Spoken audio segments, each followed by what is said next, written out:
In this chapter of Jujutsu Kaisen Modulo, Maru's true power is unleashed and is about to shake the world. We kick things off with a little girl frantically calling out to her mother. Her mom was on a phone call, so she reluctantly placed the person on hold and went to deal with her kid. She loudly opened the door and reminded the child that she was in the middle of a business call, but her daughter's eyes were wide and her jaw was slack. Noticing the strange reaction, her mother shifted her tone and questioned what exactly she was looking at. The water from her cup, and even the cup itself, were floating, and the child had no idea what was going on. These seem to be regular humans who have nothing to do with sorcery. Maru was still laid out on the ground after being struck by the disguised curse user, and it looks like the unconscious alien is the source of this sorceress anomaly. Elsewhere, Tsurugi was in the middle of a rooftop battle against the villain.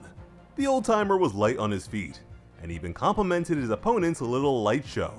The tiny old prune of a man was moving around like a breakdancer. Tsurugi knew that he needed to finish the fight quickly and tend to Maru. The even greater threat was the danger of retaliation from the aliens, which would certainly result in an unwanted war. While approaching his target, Tsurugi recognized that everything turned out just as they expected, save for one thing: this old man. And the name of his guardian is Mother Spirit's cruel abuse. Aside from the pins, threads, and spindle, we can now see that it has thimbles on its fingers and uses huge pins as weapons. The old man had one too, and lowered his stance. He struck, and Tsurugi couldn't help but feel intimidated by his strength. The best he could do here was dodge. There was no doubt in his mind that this guy was on the level of a grade 1 sorcerer. And although he seemed to miss, the old geezer smiled as he tugged on a thread attached to his needle. Tsurugi's body jerked. The old-timer had caught his leg and tripped him up. The young sorcerer cut the thread with his katana, but by then, Mother Spirit was already behind Tsurugi and ready to put him down. The creature delivered a downward thrust that Tsurugi barely managed to avoid. He leapt back, but had already suffered a gash to his forehead. With blood compromising his right eye, Tsurugi mentioned how the man's abilities could have been used to help others. The old-timer admitted that he definitely thought about that in the past. He was pretty sure it had crossed his mind when he was younger. But as an old man, he wasn't nearly as sensitive as he once was. He claimed that Tsurugi wouldn't feel much in old age either, that there wouldn't be much of a difference between taking or saving lives. Tsurugi wiped the blood away while refusing to ever become anything like him. As Mother Spirit tended to his appearance, the old man added that strangely, there are some types of sentiment that just never go away. Holding the hand of a parent as sakura trees bloom with the coming of spring. The sensation of carrying more in one's backpack than their little body can properly manage. The anticipation of finding out what class you'll be in. A child's first glimpse of the wider world. While Mother Spirit gently sewed his face on, the creep professed his love for being a first grader. It's something that he wants to keep doing forever. Tsurugi mocked the villain's monologue and urged him to keep talking since it would make him easier to defeat. But oddly, the sinister senior told him yet again that eventually saving or taking lives wouldn't make much of a difference. Tsurugi pointed out that he had already heard as much. Then the killer began to mention sentiments that never go away. Tsurugi began to tell the guy to stop repeating himself, but cut himself short. His eyes widened with realization. The creep repeated his previous monologue word for word.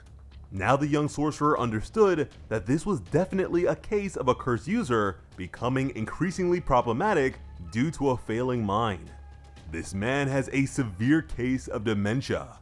And based on Tsurugi's response, the old man realized that he had just had a lapse. His disguise even fell apart. So his visual transformation only remains intact so long as he believes himself to truly be a first grader. Tsurugi pitied the fool. The old man lowered his hat and decided to share his trick to maintaining his sanity.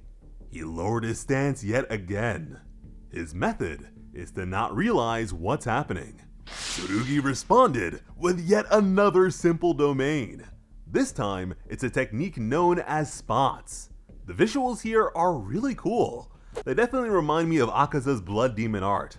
Now that simple domains have become more accessible, it seems like there have been many innovations and improvements to the fighting style. So I'm eager to see how many more there might be. Despite his failing mind, the old-timer figured out that Tsurugi must belong to one of the old Big Three families, namely on account of his heavenly restriction. Opening a simple domain with only the cursed energy within a cursed tool was truly a sight to behold. So they both had respect for one another's abilities. The fighters stared each other down as spark flew from Honoyagi.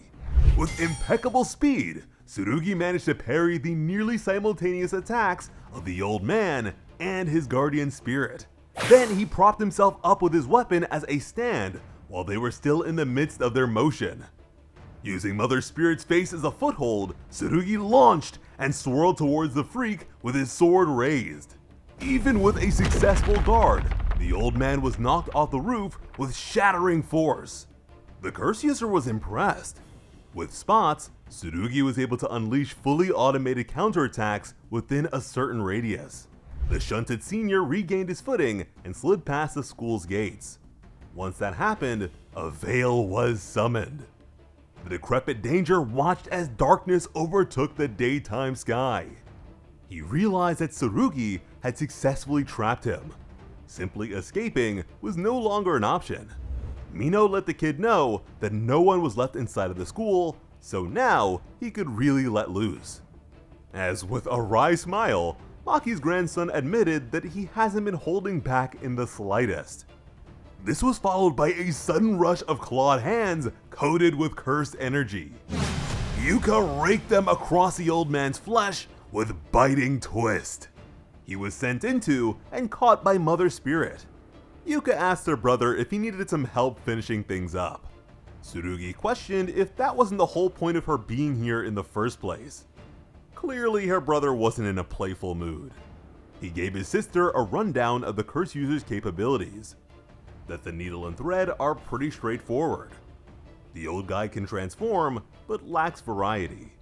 He's extremely spry for his age, so she needed to keep track of him visually. And if she couldn't, to be especially on guard. Finally, that the guardian spirit may be sluggish, but it'll try to block her off.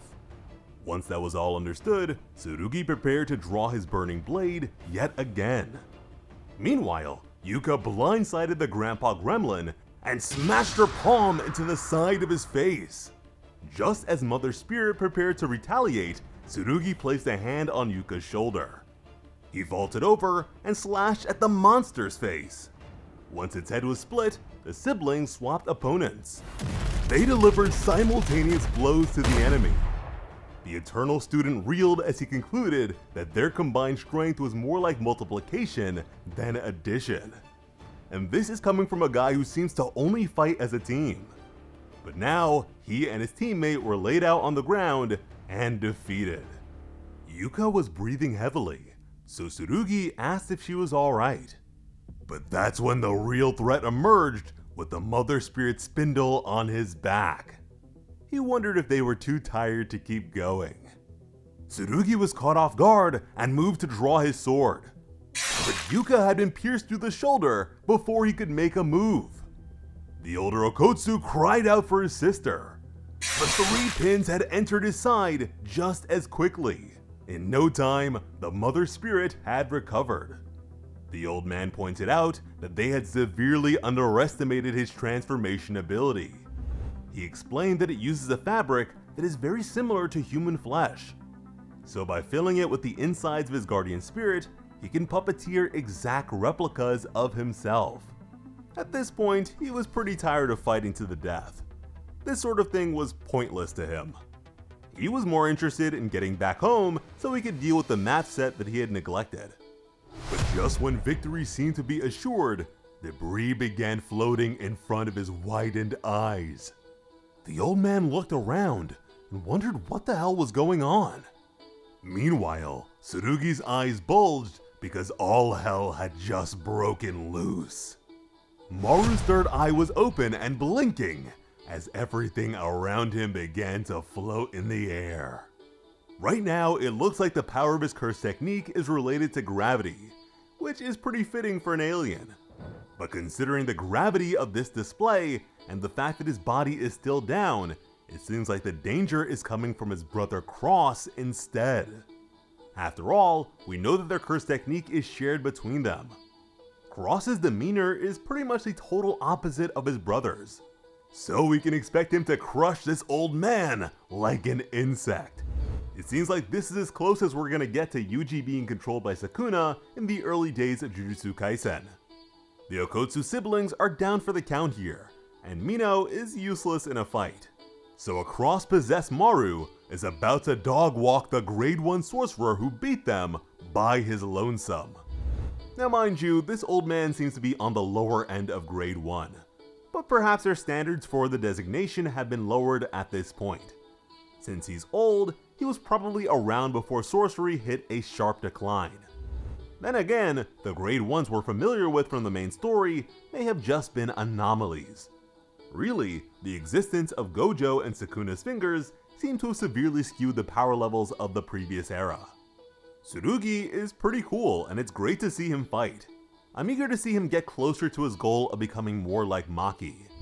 Having access to Simple Domain and Veil makes him a pretty troublesome opponent, despite his limitations. But on that point, he's not limited like Maki was by having a twin. That said, he still has a ways to go in terms of matching Kusakabe's Simple Domain proficiency. Being able to sheath and draw his weapon with that level of speed would be really scary in combination with his flaming sword. Yuka, on the other hand, has mostly been shelved since Chapter 1. It was nice to see her join the fight here, but the fact that she was already wheezing after a bit of fighting just goes to show how impressive Tsurugi's stamina is. I can totally see why she's been unable to take Yuta's ring back from him. And although it's cool to see her throw hands, it's worth remembering that we've yet to see Yuka's cursed technique. That said, I'm sure there's a reasonable explanation as to why she hasn't used it thus far. The only conflicts she's been a part of were against the trafficking curse user, and now this old man. In the first scenario, she was teamed up with Maru and Tsurugi, and there were children in danger. This time, all the kids have been evacuated, but there was a greater emphasis on teamwork and battle synergy. So, I'm inclined to believe that her curse technique may not work well with others. Since she's Yuta's granddaughter and successor, I'd imagine that something dangerous and in the same vein as Rika would be very fitting.